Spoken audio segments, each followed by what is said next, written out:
With that, I'm going to introduce our team. The whole Inward and Onward series has been led by 3 State Teachers of the Year. Daniele Massey, who was the 2013 DoD, Department of Defense Teacher of the Year. Monica Washington, who teaches in Texarkana, 2014 Texas Teacher of the Year. And Jamela Coase, who is the 2014 Georgia Teacher of the Year. We don't know if Jamela will be with us or not. She's in another country. And so she may not be with us today, I'm not sure. And I am going to let one of these ladies kick us off and then introduce you to our very special guest, Leanne Stevens. All right? Yeah, thanks, Lori, so much. And I just want to say again, thank you all for joining us. We have definitely enjoyed the learning that has taken place, and most importantly, the chat box and the conversations that have happened. So if you haven't already done so, please take a moment to introduce yourself in the chat box. Tell us a little bit about yourself, what you do at your school, where you're located, how much snow you have or don't have, or maybe how many days you have left till the winter holiday break. Jamela is actually in Ghana with her university and is experiencing just the most amazing learning, like right now, culturally and just about herself. And so she sends her best, she sends her hellos, she sends her Happy New Year to everybody. And so we're going to have a very special guest with us tonight, which is Leanne Stevens, and she is the 2007 Minnesota Teacher of the Year. And you'll get to know a lot more about her later on tonight. So I'm going to pass it off to Monica to go ahead, and we're just going to jump right in and get started. All right. So good evening, guys. And again, thank you for joining us. And Danielle is so right that in the first 2 webinars that we had, the learning was so rich. And that was actually the chat box and the discussions really are the things that people came away really talking about. We got so much good information from those chat boxes and from the things that we've shared, and our special guests last time and this time have some great things to share. And it's important for us that you guys feel free to share as well. You can, if you're more comfortable chatting in the chat box and typing things there, please do that. But we also want you to feel free to speak out, and if you have an idea, to share it there as well. We'll have some times built in tonight for you to do that. But some things that we want to keep in mind is that we all come from different backgrounds and we have different experiences. So be open to having your ideas challenged, and be prepared to challenge your own thinking. Ask questions when you have them, but be respectful to everyone who is here, because again, we all have different experiences, different skills and talents, and we value everybody. And so this is a safe space, and whenever we're talking about equity and inequity and biases and those types of things, it can be really a situation where we have to kind of put our own feelings aside to really dive into where the good part is, so we can get to the meat of this thing. And there's so much that we can do tonight. And also, if you look down, I know everybody knows where the chat box is, but if you would look at the bottom of your screen, there is, let's see, where is the raise hand feature? Mine is not showing up. Danielle, where is that little feature? It's actually like you have to click on participants, and then it should be like next to your name. So, okay. Yep. Gotcha. Yeah, thanks, so man. when you have something burning that you want to say and you would like the floor, you can click on that raise hand feature and one of us will call on you. So anyway, safe space, feel free to share. Your ideas are valued. All right, so we're going to just take a quick journey back to the first 2 webinars. The very first one that we did, we called it Inward, and we just took a look at the teacher ourselves, and not necessarily what was going on in our classrooms and not necessarily colleagues, but we thought that this journey has to start with self, and we divided those into 3 bullet points. Acceptance of other people's ideas, even though we're talking about self, but acceptance of other people, their ideas and perspectives, and then being aware that everyone does have bias. Even if you are in a group that you think, well, everybody has biases towards me. You have biases as well. So we talked about being aware of the fact that we all have those biases, and that can be a scary thing to admit. And that's why we do want you to remember that it's a safe space tonight. No one is judging anyone. And then after we are more aware of the fact that everyone does have biases, then what actions can we take? What steps can we make to basically make those things not detrimental to what happens in the classroom so that students are not negatively affected? And so that webinar, all the webinars, of course, as Lori said, are recorded. So if you're interested in any of those things that we talked about, please feel free to go to the website and take a look at that. Also, you can email any of us with questions about it, or if you would like any of the resources. And then last time, we took a step into the actual classroom. Part 2 was stepping into the classroom. So once we're aware of our own biases and how we can not make those things a negative part of what we do on a daily basis, then we looked at how we can go into the classroom and make it better for the teacher and for the students. And then we divided those into 3 bullet points as well. So looking at what the teacher can do, how the teacher can relate to the students, and break down those barriers that are sometimes automatically there when we walk into the classroom as the authority figure, that wall is up. So breaking down that wall and what the teacher has to do himself or herself. And then we looked at curriculum. And my colleague is on tonight, Brittany Ray Crowell, and she talked about how she uses culturally relevant teaching to interest her students and break down barriers by using what they're actually learning. And then we finally wrapped it up with a touch on climate. And we didn't have as much time as we wanted to really dive into climate, but people emailed me and I sent out some resources about classroom climate. But we talked about how the classroom climate itself can help eradicate some of the inequities, how we can make it a safe space for all students so that even if they feel marginalized outside of the classroom and in the community, that classroom is a safe place for them where they can interact with each other and interact with the teacher in a great way. Sorry, go ahead, Danielle. Oh, yeah. If you're interested, yes, that's recorded as well. So take a look at that and email us if you need to. Sorry, I have a little person that. Oh, that wasn't even you. I thought that was you. It wasn't. So, so yes. So for all of you that are pulling double duty, as much as I tell her to stay in the room and be quiet, it just doesn't work. So we go with it. That's what teachers do, right? So, exactly.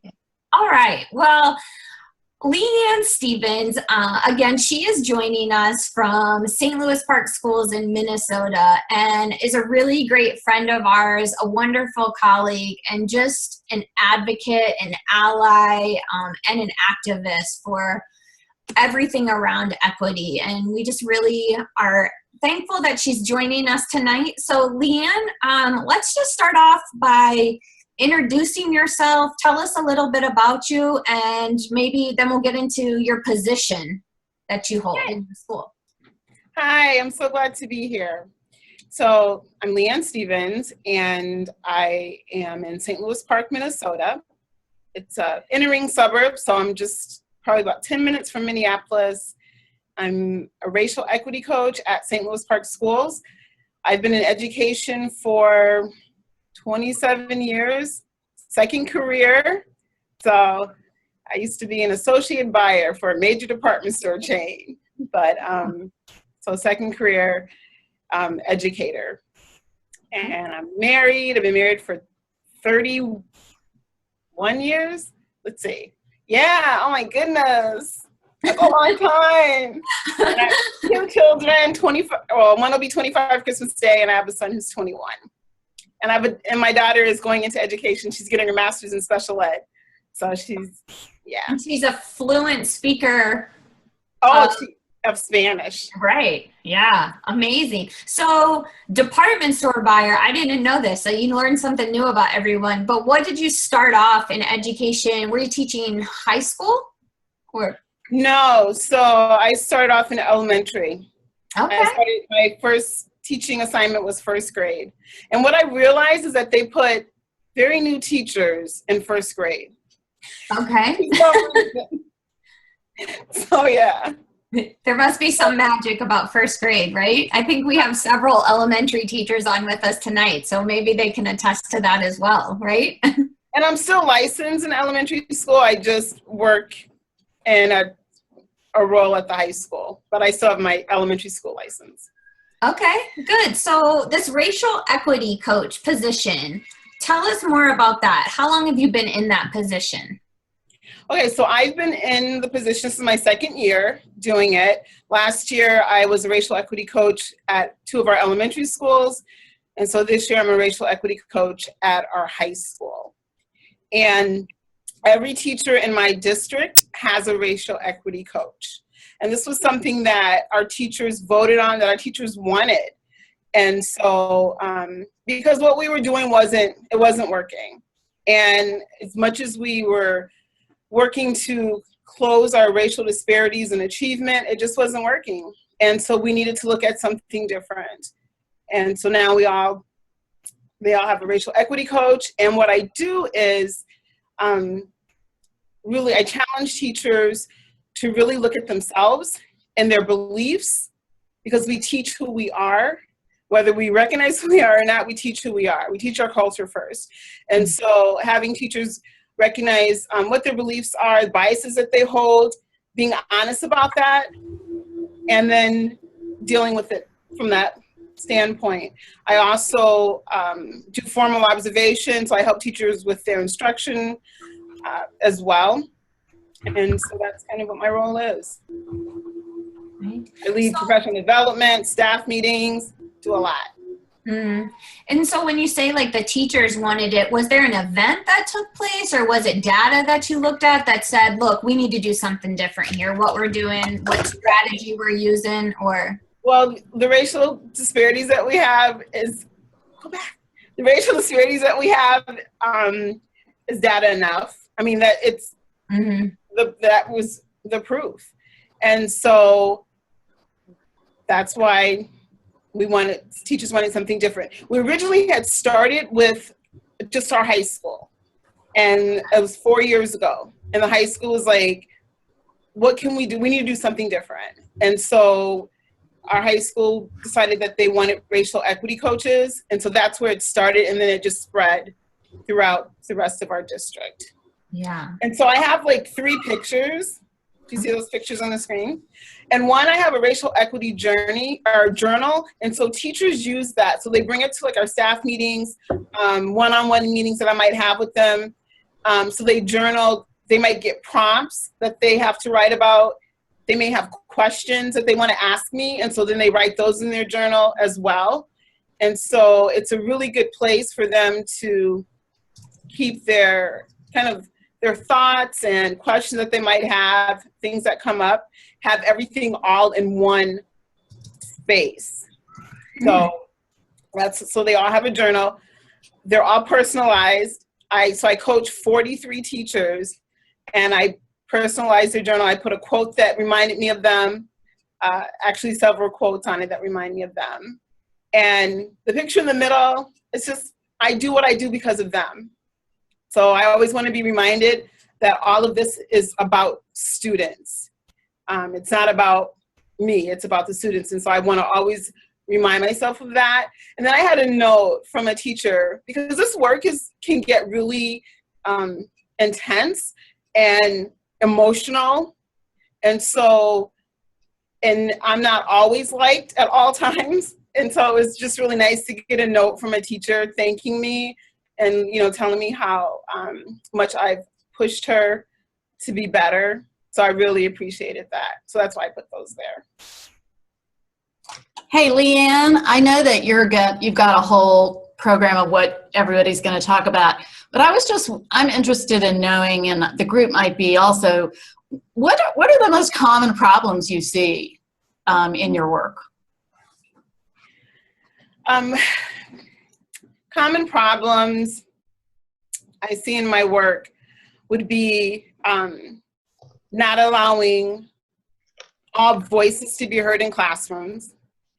And so really allowing a lot of dominant narratives to occur in the classroom. So mainly like white students are the ones whose voices are heard the loudest. Other common problems, like a narrative in my building that occurs a lot is around our Black boys and having low expectations of them, you know, attributing a lot of negative stereotypes to who they are, really generalizing them, lumping them all together. And so I see that a lot. I see a lot of teacher-centered instruction. And so where students may not be doing well in the classroom, they may have like a higher failure rate, but it's because the teacher is doing all the work. And so giving them strategies on like, how do you let go and allow the students to be the most exhausted ones in the classroom at the end of the day, as opposed to your being the most exhausted. So it's not just looking at racial like biases and that piece of it. It's also, I think equity applies to the learning. And so like, who is getting what they need in the classroom, and what does that look like? And so how is your classroom environment equitable, where everyone, regardless of their academic level, is achieving still at a higher level than what they may have come in?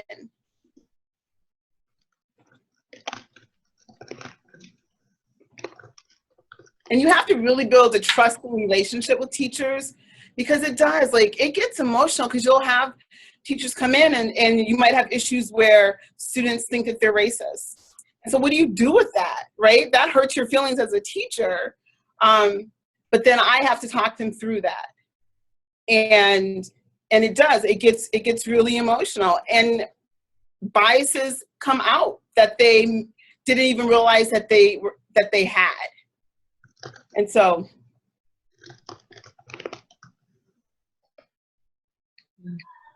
So, Leanne, a couple other people are saying that they have some other positions, not maybe as in depth as what you're describing, but Katie from Vermont, and now I'm not sure if I've gone back to find it. Monica, what the name of diversity equity coordinator? Yeah, Gloria. It's Gloria's position, I think. Is that right? Diversity and inclusion coordinator. Yeah, up in Hartford, Connecticut. So it seems like, but Leanne, I guess, is this a statewide position or just something that's unique to, okay, because of the urban environment, or? It's unique. It's actually really unique to my district, because we have like surrounding districts. They have like diversity and inclusion coordinators and directors of diversity and directors of inclusion. But ours is really unique that every single teacher has a racial equity coach. Every principal has a racial equity coach, and our superintendent has a racial equity coach. So like, I don't coach principals, or I don't coach the superintendent. It's a different level, but we all, yeah, it's a huge commitment in my district, and it's very unique, very unique. And Leanne, you guys coordinate, or do you ever, are you housed in the same place, or are you within the school that you're working in a particular school? And so, great question. So there are two of us in this high school, and so this is where we're housed. So teachers are housed at the schools where they're coaching, but we meet every week. Okay. So, and we meet every week for at least 3 or 4 hours. Wow. Because we have to, right? Mm-hmm. We consider ourselves to be a PLC, and so we have to come together. We come together and we plan and we talk about issues that we're encountering. And so we really need that. And not only, I mean, we do a lot of other things. So as a matter of fact, tomorrow we're actually going to do a training for a school board, a 4-hour training, racial equity training, We Wow. do provide training for teachers, and so it's not just that we're coaching or we're doing observations, but we offer a lot of professional development as well. Wow. Oh, it's a learning experience all the way around. You guys are Absolutely. learning from each other, and yes, that's beautiful. I'm taking notes. Let's see. Okay, Leanne, why don't we move on to the model that you were going to share with us, and then hopefully we can get into some more questions here. Okay, so we have an equity coaching model, and that model is, when I describe it, it's systemic racial equity change transpires when educators are given the space and support to critically reflect on their own racial consciousness and practice. And so equity coaching provides sustained dialogue and a trusting environment to interrupt the presence of racism and whiteness. And when I say whiteness, I don't mean like white people. I just mean that culture of whiteness and white privilege. And so it doesn't matter what race you are, you can still operate in that culture, because that's the dominant culture. And so that's what our model is. And everybody knows it in our district, that that's what our purpose is: interrupting systemic racism. Absolutely. And Danielle had to step away for just a second, but I know one of the questions she was going to ask you, Leanne, is you were talking about that dominant culture, and some people have tried to separate the two and try to have the conversation about equity without really dealing with race. So can you speak to why race does have to play into that conversation, and you can't separate the two and think that they don't relate? They do. Well, they do, definitely. You can't address racial achievement disparities without dealing with race. Mm-hmm. You can't. And so a teacher teaches his or her culture primarily, and then the grade level or the subject matter secondarily. So race really does impact us 100%. The level that we're aware of that is our racial consciousness. So we may not be aware of it, but it doesn't mean that it's not impacting us. And so it intersects, right? We have, and people say, well, what about poverty? And what about mobility? And what about language? That's true. All those are issues, but all those also intersect with race. And so that's why in my district, when we talk about equity, we're primarily talking about racial equity. Absolutely. And I wanted to throw in a point that Carol is making in the chat box. She's saying that she gets pushback in her district when she tries to use these terms and engage in the conversation in that way. Have you experienced that? And I think probably within your setting, it wouldn't be a problem. But if a teacher is trying to have those conversations and getting pushback from people who don't want to hear those terms, is there a certain approach that they could take in dealing with that sort of the blinders? It's so interesting that you would say that, because I just came from a meeting where I think his role is like equity and inclusion, and he was telling me that his boss doesn't really want to talk about race with equity. And so it's like, next time we're in a meeting, I want you to give that definition that you talked about for racial equity. So it does, exactly, it happens a lot because it makes people feel really uncomfortable. I mean, talking about race it's uncomfortable. And you have to acknowledge that there's a problem. And we want to be colorblind and act like race doesn't exist. But colorblindness really is a form of bigotry. You can't tell me that you don't see what I look like, and acknowledge that, and that there's meaning attached to my skin color. And so the pushback is because people feel very uncomfortable in talking about it, and we're not always equipped. We don't have the tools to really deal with it, so it's better not to have the conversation, because we don't really know where it's going to go. And I think it's more of a fear of where that conversation might go if I start talking about it. Again, and what I might not know. It's that problem, that inward problem, not wanting to put that mirror up and look and see, like, this starts with me, and whatever lens that I'm looking through, that lens is coloring the way that I see things. And so, absolutely. Absolutely. And you don't, and it's not about feeling guilt or shame. It's just acknowledging the reality of our society and then moving from there. But it's not about feeling guilt or shame about it. Absolutely. Let's see. And Danielle, we talked about, I don't know if you were back when we were discussing the fact that you cannot separate race from the equity conversation. And we got some really good points in there from Carol in the chat box. Also a point about how some white teachers don't want to bring up this conversation because sometimes if they do, then there's that pushback of, oh, are you trying to be the savior for the Black kids? Or are you trying to be the savior for, and I think that, I don't know, Leanne or Danielle, you can speak to this, but that's other people's perceptions who aren't trying to do something. And I think it's always positive when we are taking some type of steps, even if someone else perceives it as whatever they perceive it as. If you're taking the steps, you're at least doing more than most. So. Well, another thing too, you can't talk about race without looking at yourself. And we're fine when we are just focusing on students and fixing them, right? And give me a strategy just to fix this child or fix these students, or how can I get them to, engage in my classroom, and how can I get them to stop using certain language? But when you're really talking about race, you got to look at how you're showing up every single day and how your beliefs does form how you instruct your students. And so I think that's where the work starts to begin, and that's where people then start to push back because, I got to look at what I bring to the table now, and I don't really want to have to go there because it may not be what I want to come forth. Good deal. All right.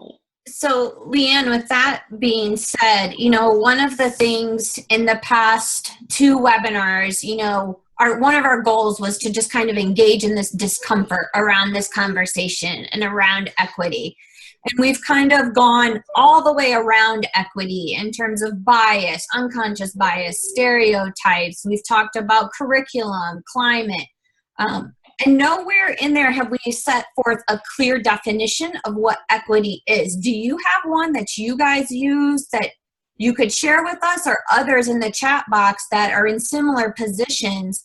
Where did you get your definition? What definition do you use or do you adhere to, if you will?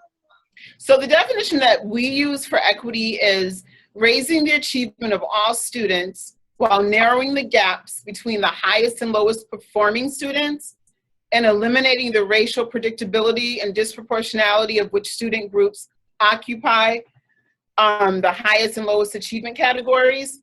In essence, so that's the definition that we use, and we get it from Pacific Education Group because that's where we do a lot of our work comes from. Pacific Education Group with Glenn Singleton, like Courageous Conversations.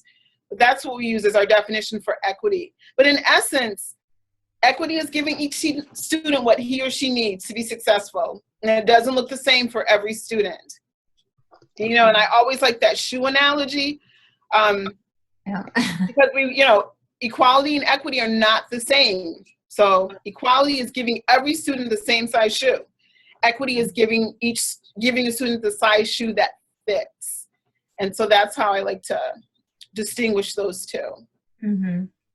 Yeah, and a couple people are commenting that we want the definition written down, and so we will definitely add that into the slides here. Do others have a definition that they use or that is being used, again, in their school or district that you're willing to share either in the chat box or go ahead and grab the mic, if you will?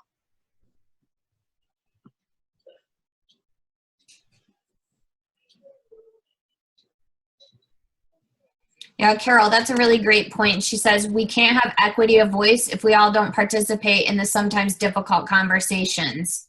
there may be times of struggle, but the rewards are great, definitely. And I think a lot of times, you know, Leanne, you and I have talked about this, that internal struggle, and just trying to figure out, and I know, again, like as a middle-aged white woman, I grew up in a small town in Ohio in a very Catholic family, and now I'm married to this African-American military soldier, mother of 2 biracial children, and sometimes I'm just like, wait a second, what, you know, where do I fit into this picture? What can I add to it? And it's like, I feel like I have almost the absence of culture, that I don't really know where to contribute to it. And that's but we have a culture. White people have a race and they have a culture. Right. You know, and that needs to be honored. And so we all need to we all are in this together. And I look at us as allies.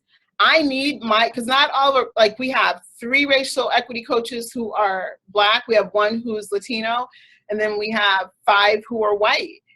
I need them as allies, because the white male equity coach that we have, he can talk about his experience as a white man, enjoying the white privileges that he enjoys.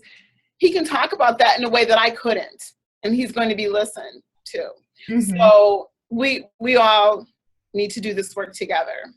Right. I have an example of somebody being she was uncomfortable, and I just wanted to share, because this is probably, and this might apply to a lot of people.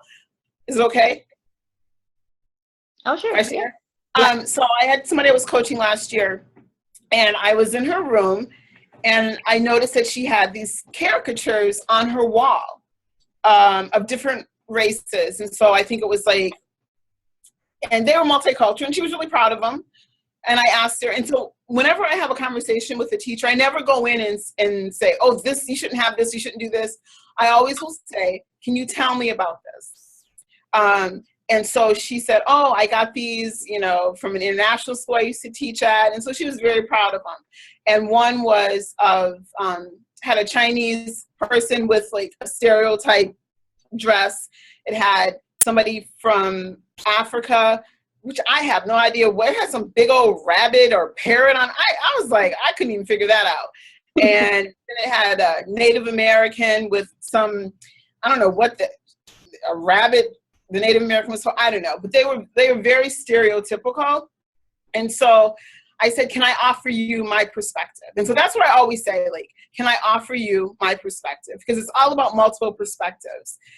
And she said yes. And I said, well, I'm not Native American, but I do know some Native Americans, and they don't look like that. And I was like, and I am not from Africa, but I'm Black. And I said, you know, I would find that very offensive. So I said, I'm going to ask you to take those down.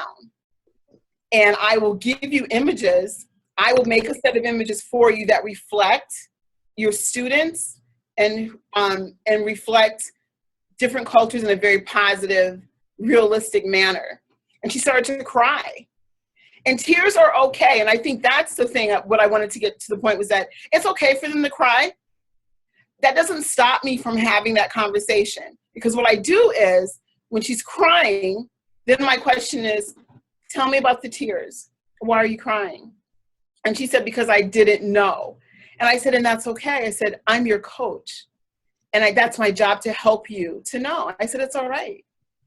And I made her a beautiful set of images of children, like of their entrepreneurs, like different races, everything. And she was so happy. And she said the students loved them because the students could relate. They couldn't really relate to those caricatures that she had laminated across her wall. So that's just one example of, you know, what I have to do in my role. Yeah. Thanks for sharing that story. I think we've probably all either been a part of a story similar to that or seen a story similar to that, you know, and I think we'll continue. I mean, this isn't we're going to finish this work. You know, there isn't Leanne's not coming in with a magic wand, right? To fix all things, you know, and we'll talk about the strategy idea here in a little bit, but let's switch to something, a little change of pace in the conversation with something that you've probably all seen. or a version of this, like meme, I guess, if you will. Maybe you've seen one where it has 3 parts to it and it moves on into justice. And Leanne and I talked a lot about which one of the images we should use in terms of this, because again, this is a process, and right now, you know, we're still engaging in that discomfort part, but how do we move from equality into, or equality to equity and even beyond? And we're all at various places in the spectrum. So I don't know, let's get some thoughts and some discussion going on here.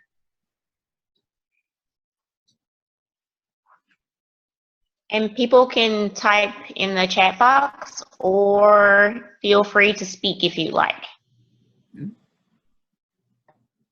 Hey, Danielle, this is Michael.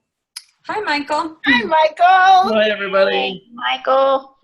This picture and this whole equity conversation is just so amazing. And the thing that doesn't escape from me is that equity, as you were saying, that shoe, the right fit, as we all learn more about this, I think that the idea of equity even needs to be applied to learning about equity, that we're all along this path and we're all at different places of our learning about how to examine our biases and then what to do with them once we've identified them. But there's sometimes an incredible pressure to be further along than maybe you are. And it sometimes shuts people down on the progress that could have happened, because you have this overwhelming feeling of, I am so stupid, like I just don't know enough, and I'm almost embarrassed by how much I don't know. And I think that there needs to be this allowance for giving yourself some room to really breathe and make the progress that's necessary. Mm-hmm. Michael, that is, you know what, I'm so glad you said that, because those are the conversations that I have. Like, so every teacher in this building, they're not all at the same level at all, right? And so you have some who, if you go from like 1 to 10, some might be at 10, some might be at 2. But meeting teachers where they are. And so that's what I need to do. I need to honor them where they are, and then we can go from there. But I need them to recognize, right, where they are, and that it's okay not to know, because there are a lot of things I'm still learning as well. So I really appreciate that you said that, because I think that's so key. You just have to be ready. You have to be ready to learn. That's all. Just be ready to learn, ready to be better tomorrow than you were today, ready to be better today than you were yesterday. Yeah, that's all. As an equity coach, that's all that I ask. So Leanne and Michael, I'd just like to expand upon that. And I mean, Michael, thanks for sharing that. So I think one of the challenges in that as well is like, there's a willingness to learn, and you know, you can recognize like, okay, so I've looked at my own personal bias, but it's like, now I don't know where to go. And it's like, who do I ask to say, where do I find, you know, is it a course that you take? Is it a book that I read? Is it, you know, and to try to deal, because there's this space in between. And I think it's equality, equity. It's like A to B. No, it could be, like he said, you know, A to L. And so what do we do with the space in between? And we might go backwards a few steps every now and again. But if our schools and our districts aren't supportive of that, then what? So I know I just threw a whole lot at you, Leanne, so take a piece of it. You know, that's true. And I don't even know if I really have the answer for that, because I'm in such a unique position where I'm constantly getting training on how to do this work. Mm-hmm. And that's not afforded to everyone. Mm-hmm. Right? And it's because it's such a commitment of my superintendent. And so just very fortunate to be in this position, to have a superintendent who is so committed to making sure that this work is happening in our district. And so, yeah, I'm not sure how to answer that question. How about others? Anyone got a thought, idea, question they want to present to the group? Hi, everybody. Marianne. Hi, Marianne. Hi, everybody. Yeah, I was just thinking about the journey of this work, and I know from a white perspective, whatever that is, it's. I can't hear. Hey, Marianne. Sorry, I'm going to Marianne, it's really hard to hear you. So I don't know if you get closer to your mic or. Now? Can you? Not I can't hear her. Can you hear me now? No? It's just really faint. Oh, terrible. Okay. Still okay. It's all right. Can't hear me? That's a little better. Better. Okay, I was going to say that for white people who are engaged as allies, it is a risky social experience because when you cross into the land of thinking about the systematic oppression of people of color, you are no longer involved in the quiet acceptance of oppression. So this is very clearly known by white people who were your peers and now see you as a kind of traitor to the deal that we're not going to talk about this. We're not going to shake this boat. And it's all happening in like the speed of light. And I think that white people have been trained for very long to accept this, and the threat to their social survival is real. And knowing, you know, for people of color, to can look at each other and say, I feel you, I know what this is, but a white person doesn't know who they're looking at. We can feel more comfortable in groups that are primarily people of color because at least we know that we know, you know, that this is happening.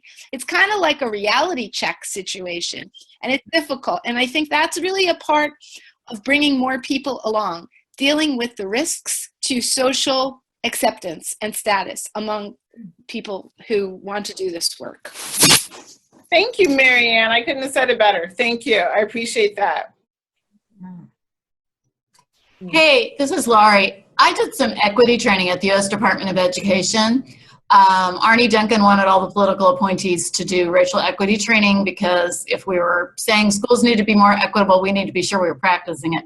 But anyway, I went in kind of defensive, and I thought of the times when I had been called a racist as a teacher, and I was trying to do the right thing. And the most powerful thing to me was they did all of these listening sessions where you'd get in a group of 2 and you each would speak for 2 minutes and you didn't respond in any way. All you did was listen, and then you switch, and then you switch again, and then you debrief as a large group.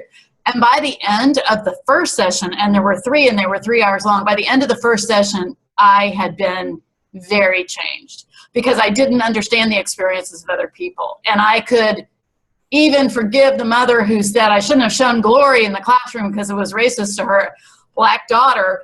And I was so mad at her. And then I thought, well, I bet there is something in my approach when I showed it. There's probably was something, and I just didn't understand. I'm glad you shared that. We do that quite a bit where we have one-on-one where you're talking with someone and that person is, you're talking, but and the person is listening. You're not listening to respond. You're listening to understand. And it's really hard. It's hard to do that. We do that where we have teachers share their racial autobiographies or a racial experience. It doesn't have to be negative. It can be positive as well. But it's called mindful inquiry, and it's really listening to understand.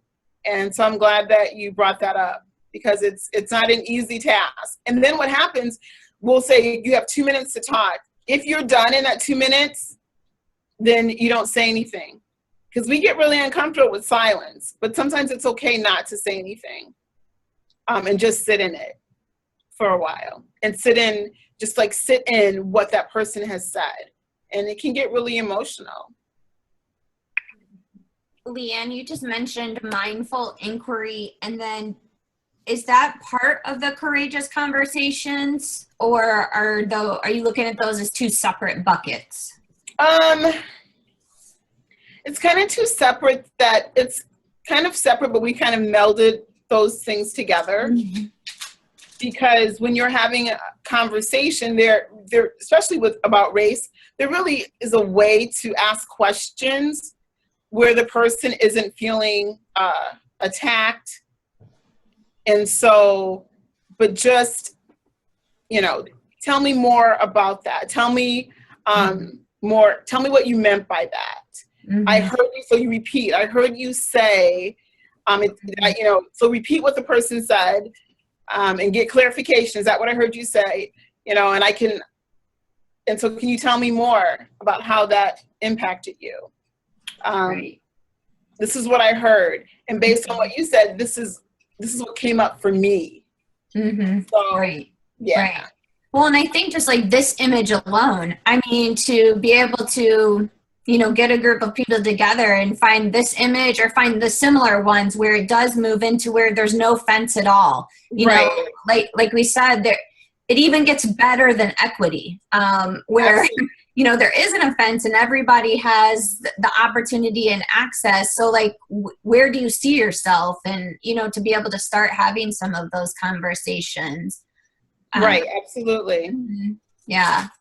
So we're going to keep moving along here. Again, we're always surprised at how great the conversations are going. And then it's like time becomes, like invisible here. So, but we want to keep honoring that and be able to close everything up here in the next about 25 minutes. Well, what's that? Sorry. I think I saw Michael say something about vulnerability. Yeah. And he hit it on the head. That is it. Requires so much vulnerability, open to listening, open to sharing, no judgment. It's hard to be neutral. Mm-hmm. And we stress that a lot with our teachers about being vulnerable. So I'm glad that he mentioned that. Anyway, go ahead. So what we did is we put together a couple of scenarios for us to kind of play around with and say, how does this translate into your school or districts? Maybe you've had a very similar experience or something that you're willing to share. So I'm going to go ahead and read this scenario. So that way, if we have people joining us over the phone, and then also for the video or the archive of this recording, that's what the word I was looking for. I knew it was going to come to me eventually. So, and then we're just going to discuss it, and then we're going to move on into another scenario, and then begin to wrap up with any final thoughts here. So, my school hosts a holiday shopping event for students where they come in to purchase items as gifts. Not all the students have money to purchase the items, yet the teachers bring the entire class, the whole class to the holiday shop. Students who have money watch the others buy the items, and the items in the shop are one-sided. All the ones for girls are pink, all the items for the dads are red pickup trucks. So my colleague is the holiday shop coordinator and has been for the past 5 years. This is my first year at the school. Now what? So I think if anyone wants to dive into the chat box or to speak out, how would you, because we're talking about not necessarily just thinking about our own, but also engaging our colleagues. We've talked a lot about that. What are some ways to handle a situation like this? If you see this, you see the obvious problems with it, you're a first-year teacher, and this person has been in this position for 5 years. So what are some things that you could do? We could speak out or type it in.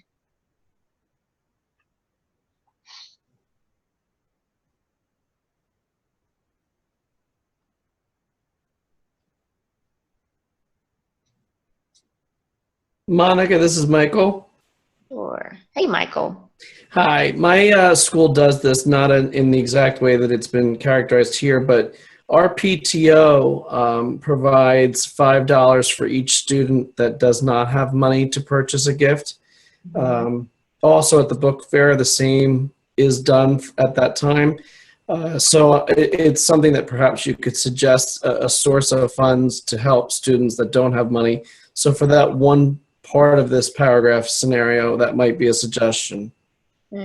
Awesome. And in your district, is it just a part of the budget, or are these funds from some volunteer service or some company in the community? Or how do you guys raise the funds for the kids for the $5?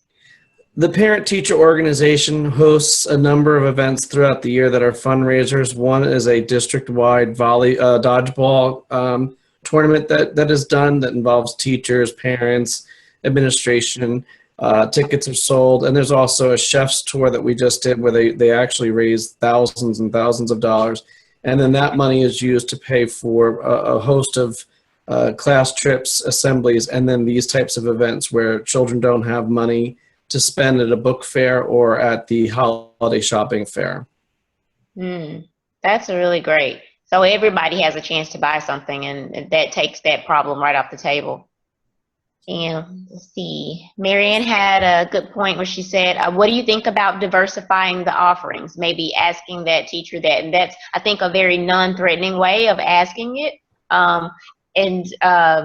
That person doesn't necessarily feel attacked, maybe that you're just trying to give them some other options or some different ways of looking at it. So what do you think about like diversifying what kids can buy here? I think that's a good one. Also, Lori pointed out, taking it back to Leanne's strategy, will you explain why you run the holiday shopping this way? You know, is this, how, you know, why is it that this is the format? Maybe that this person who's been in the position for the 5 years took over for someone else and they've been doing it that way for the longest time. You know, you never know what people have inherited and they just keep going. So I think that also is a good way to do it. So why do you? And making that person sort of reflect on why it's organized that way. And you could also ask, how are we honoring all of our students? How are we honoring all of our cultures in the holidays that they celebrate, as well as how are we honoring all of our students, regardless of like their economic levels. And so I think having that person answer that, and then, you know, whatever suggestions you can do, but I think bringing it back to honoring our students, all of our students, and how does this, because right, you know, you have some who are being acknowledged and some who are not, and then whose holiday? So we say holiday shopping, what holiday are we talking about? Because there are a lot of holidays that are celebrated by our students. And how do we honor all of our students in this way? Yeah. And Brittany and Dana also brought up involving the students in the process, having them to be a part of the decision making, and saying, asking the kids, what types of gifts would you like to see in the shop? Or, you know, what are some things that you like to buy or like to see in there? So making it something that the kids have more ownership of. So right now it seems as if they go in there and whatever's there is, you know, those are the choices that they have. So those are great. Hi, Dana from New York. I didn't know you were here. So one thing I wanted to ask anyone in the group, and I also think that this has a huge tie-in, Monica, with what we were talking about, and Brittany too, jump in, the climate piece of it. So what kind of climate already exists in the school for colleagues to talk to each other and professionally challenge each other on the process and honoring our students, because that is why we're there. That's why we're at every school and why we wake up every morning, is to be there for our students. So when one student feels left out or feels bad about themselves, isn't that enough of a reason to relook at that from a different perspective and different lenses? But the question I have for the group, so Michael, you pointed out like the book fair. I mean, how many book fairs have I been to? And, you know, but it's through the PTO. So do you approach it differently then? Because it's, you know, these are then parent volunteers with the school. I don't know, just a thought for the group.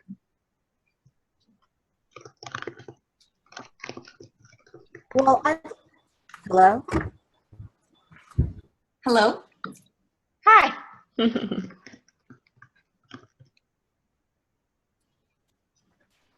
Hi, this is Carol. Can you hear me? Yes. Okay, so I don't want to be so very cynical, but I just think that adults know this inherently. You have to know that if you're working with kids, that everyone doesn't have the same thing. So I love the approach of asking them, putting it back on them and asking them, well, what do you think and what can we do? But sometimes, I guess, coming from my New York Baptist background, I've got to take you and shake you and say, what do you think you're doing? I think sometimes we have to have a more direct approach and let people know this doesn't work because all kids aren't being serviced. I mean, I just think sometimes we have to hold hands, but sometimes we really have to be able to give a direct cut to the chase, as it would be. That's just my thought. I appreciate that, Carol. And you can do that because I'm very direct. And I've had issues. People have told me that I'm threatening, and I'm like, oh, okay, yeah, I'm really threatening. But it's because I'm direct. But when I am, though, I'll say, let me offer my perspective. And then my perspective is very direct. So I think you still can do that for sure. I agree with you. Because when I look at this, I'm like, really? I'd be like, really? You really gonna have some kids watching other kids buy stuff? Now, come on. Exactly. So, that's really what you want to say. Like, you really see what's happening here. But in my role, I have to word things a little differently. Sometimes I just gotta take a deep breath and then come back and word it a little differently, though. But I agree with what you're saying. Yeah. I think it's one of those sometimes too, sometimes you do just need to shake the person, shake them, shake the situation. And then it's like, okay, but I'm going to be there to support you. I'm going to be there to help you think this through. I'm not just going to shake you and walk away. So I think we've said this a couple of times, the relationships, the trust, the awareness, the climate, that's great teaching all right there. And then we forget that when it comes to our colleagues, there's a disconnect there somewhere. So well, I really need them to come to their own understanding. It doesn't help for me constantly to always tell them, but for me to be able to bring them along and for them to go, oh, I get it now. And then they start like, oh, I can't believe I didn't see it. So. Right.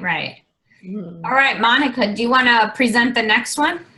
Absolutely. All right, so in the second one, I also will read for purposes of the recording. But a student comes to you and is upset about class discussions in another class that typically become very contentious between students. The teacher allows students who share the teacher's views, to have more opportunities to speak and to be disrespectful to students of different cultures. The student who came to you feels attacked and does not want to participate in discussions in which the teacher and other students are dismissive of others' beliefs. And I want to thank my colleague for sending me that because it happens in so many places. So if you guys have met that teacher, many of us probably have worked with that teacher. How do you deal with that? And it's not something that you witnessed, it's something that a kid brought to you, and you know that the student, and a lot of times with those teachers, you hear from more than one student about those behaviors. But what are some ways of dealing with that situation? You have to honor what the kid is telling you, respect your colleague, and there's that line there. We talked about shaking people, and sometimes, you want to when you hear things like this. But what do you do? So we can speak out again or take it to the chat box.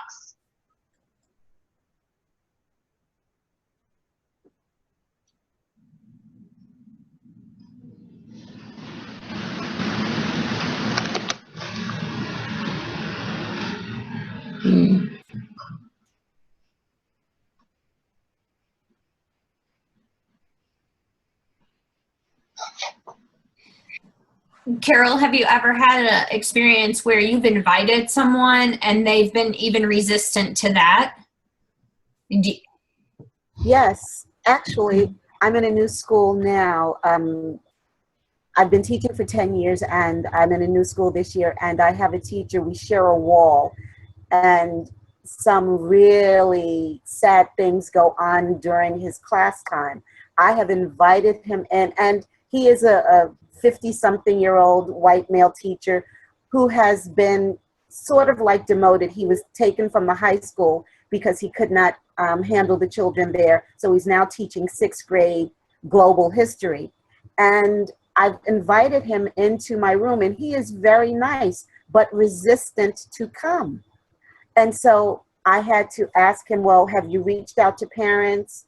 Have any of the kids spoken to you?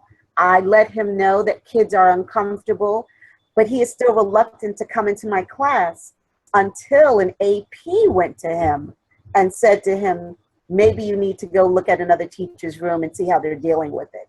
So just based on me asking him in, he was grateful for the offer, but never made it in. So really, I don't know how grateful he was then for the offer. Right.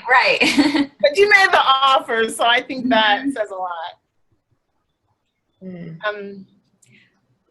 I've had similar situations, and the first thing, and actually I had one probably about a month ago, and the first thing I did was ask the student, do you want me to talk to the teacher?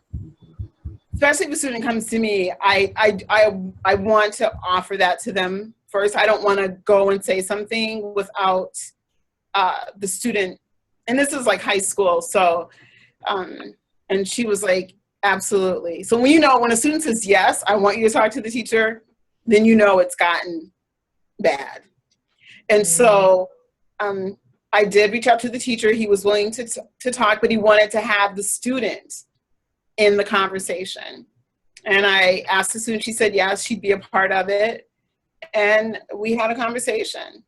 And I didn't go in with any, even though I knew what happened, I asked him, I said, can you tell me what happened in class today? And then I said, okay, so I heard his perspective. I said, so will you listen to this student's perspective? And he did. And he got upset. He was getting upset because he felt like he had this great lesson, and the situation with her was she was asking, when are you going to bring in more perspectives from Black people, is what she asked. And he got highly offended by that.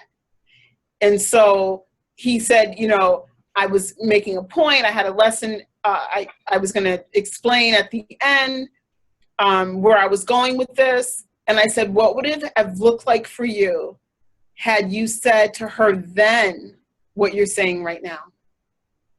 And he said it would have made all the difference. And he apologized to her, and he apologized the next day in front of the class to her because he had gotten really upset with her. And, so sometimes you gotta just sit down and have those conversations where it's not threatening and where I wasn't attacking and both voices were being heard. So. Wow. It's a powerful story, Leanne. I think Katie's bringing up a really good point in the chat box about just the current events that are happening around the election and the polarizing experiences and perspectives that people are bringing to it, and what's happening around that. And you have to protect yourself, you have to protect the kids around you, but then you have to be there for all of them. So it's a hard line to balance, and I think people are still really struggling with that. It's really hard. So Leanne, I know we've talked about a lot around strategies in terms of what can be done. So as we're wrapping up here in the next 7 minutes, what kind of next steps do you have to offer to share in supporting our colleagues? And, you know, again, we've looked at this from all different perspectives, inward in our classrooms, and now kind of going to the outward in supporting our colleagues. So I'll turn it back over to you. Yeah, so a lot of times we ask, what strategies can we use, particularly with students of color, like with racial equity, you know, and strategies, there are tons of strategies. You can find books on strategies. They're there. But really what needs to occur is a shift in your mindset. Because it doesn't matter, you could have all the strategies in the world and not believe that all students can achieve and will achieve, and not have high expectations for all students. So you can have all those strategies, but you have to have a mind shift and really like check what you believe about all of your students. So I just believe that transformation occurs in our practice when we utilize multiple approaches to learning. We have to, we really do. Our students they all come, you know, in different forms, and we have to find more than one way to teach and get them to learn. We have to honor their lived experiences as essential knowledge. It's interesting because when I tell people, I tell my colleagues, well, yeah, I got followed in Target. I get followed all the time, you know, and so I have to tell the people I'm not going to steal. I had a colleague say, well, I want to come with you. Because I don't like because my lived experience wasn't enough. Like he was like, I want to come and I'll stand off because I want to see that happen. And just because you don't believe it doesn't mean it's not my lived experience, and it doesn't mean that my lived experience can't add to your knowledge bank. We have to also recognize that discomfort leads to growth. And we talk about like stretching kids, and we talk about like grit for kids, developing that in kids. We need that as adults as well. We don't want to be uncomfortable, but it's okay. One of our agreements is that we will experience discomfort, because that's where change occurs, and that disequilibrium is where change starts to occur. And then reflecting upon our role as educators. We really have to look inward and see what we bring to the table. So yeah, it's about students and how they're showing up, but it's also how we're showing up as well. So we're part of that equation, and so we really do need to reflect on a daily basis of what we're doing as educators to contribute to the climate in our classrooms and our schools. So I have this quote here that we recognize our limitations by running into them. And that was from Marcus Moore. And then I added, not away from them. Yeah. That's beautiful. That really is. You know, yesterday I was at my daughter's school, and I saw this on the wall, and thinking about tonight, courage is what it takes to stand up and speak. Courage is also what it takes to sit down and listen. And I think we've talked about all of those aspects, and being able to find that support network and that system to be able to help you through that discomfort, and that trust to be able to say, like, I don't understand why this is happening, or what could I have done differently, or how do I change my approach, my practice, this. We're in this constant learning space. And I'll tell you, in working with Monica and Jamela and Leanne, in putting all this together, and Brittany and Jenny in the last one, I mean, there's been a lot of discomfort in our own learning. And I can't thank everyone that's joined us and been with us through all three of these. And just even if you've popped in for 5 minutes, we just really thank you a lot. And being able to help engage in our discomfort. And again, this isn't we're done, you know, the magic wand. We all don't get a certificate saying we fixed the equity problem. Right. And maybe we've focused on the race part of it, and you're asking, hey, well, what about this part? And what about this part? Well, we're going to turn it right back around on you. And okay, well, what about that part? Let's go. Let's have another conversation, webinar, whatever we need to do. So again, from the bottom of my heart, thank you guys very much. Monica, I'm going to let you wrap us up here. Right. So yes, we have all learned so much, and we definitely don't see ourselves as the sitting on the top of the hill and we know it all. We're all.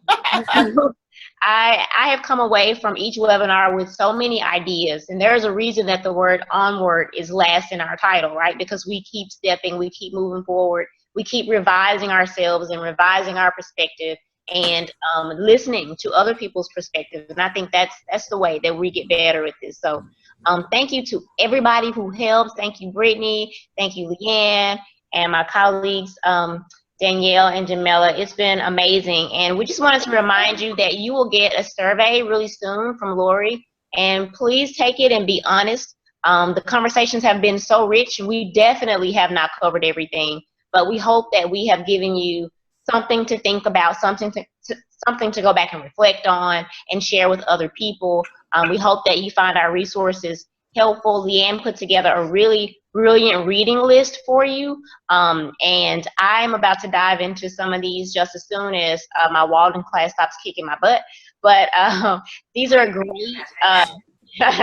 We need these. And so thank you all so very much. And I wanted to also remind you that you can save your chat by clicking more on the chat box and just saving it, because I'm sure that I missed some things in the chat box that were really great. You can save that and it'll save to your computer, print that out, and look at it later. So you definitely will get the PowerPoint Carol is asking. You'll get that, and yeah, and the survey. And so if you need anything, our email addresses are on there. Please reach out to any of us and we will assist you in any way that we can. Please leave your message for. Uh-oh. Bye, everybody. Thank you. Good night. Thank you, everyone. Thanks, everyone. Great webinar. Yes. Good night.